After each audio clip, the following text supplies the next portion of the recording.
જગત કાંઈ બગડી નથી. સમય તો મને એમ થાય જીવવા જેવો આવ્યો ભલામણા.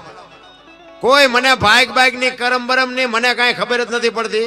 બધા ભાવની માંડે મને એમ થાય કે મળ્યો સુતાઈ લો ને કાલની ખબર નથી, ભાવની શું ખોડો હરિયારિયા છે, કોઈને કાલની ખબર. વર્તમાનમાં જીવો, ભૂતકાળને ભવિષ્યકાળને યાદ કરવાની જરૂર જ નથી.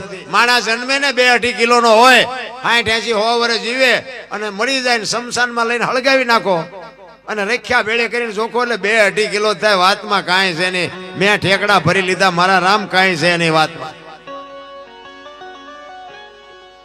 મોજ કરી લ્યો, કાંઈ કરવાનું. અમે તો આખી દુનિયા અમે ગોકુળમાં ગયા ને, ગોકુળમાં 4-5 ભાઈબંધ ફરવા ગયા.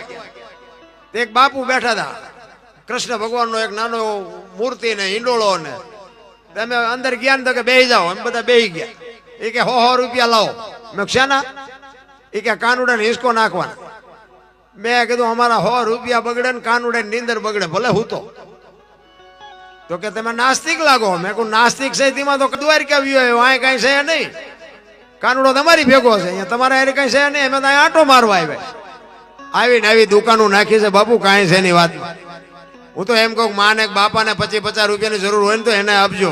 અને અરે નો આપો તો કાંઈ નહીં, પણ હું તો અહીંયા સુધીની વાત કરું કે તમારા હાટું થઈને તમારા મા બાપને બીજાની પાસે હાથ જોડવા જવું પડે એવો ધંધો ન કરતા, તોય મારો નાથ નોંધ કરશે.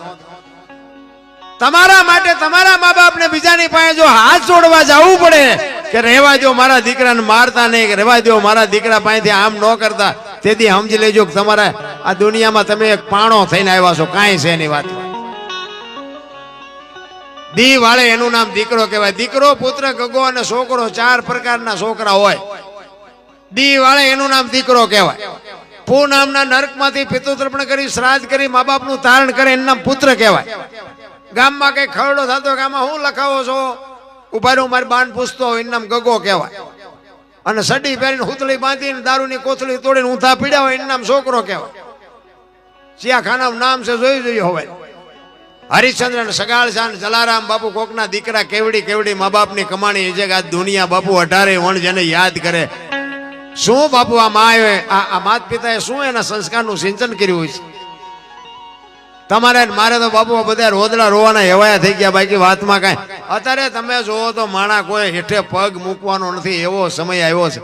છતાંય આપણને, હું તો આ બેનું દીકરીઓને ખાસ કહું કે તમે તો માં છો, શક્તિ છો. તમે ધારો તો આજે બાળીને ભસ્મ કરી દો એ તાકાત છે, પણ હવે તમે જે ફેશનમાં દી ઉઠાડ્યો છે કોને કહેવું. એટલા જ માટે પુરુષોત્તમ બાપુએ બાપુ માની એક વાણી લખી છે, એની 1-2 કડી ગઈ અને પછી મારી વાણીને વિરામ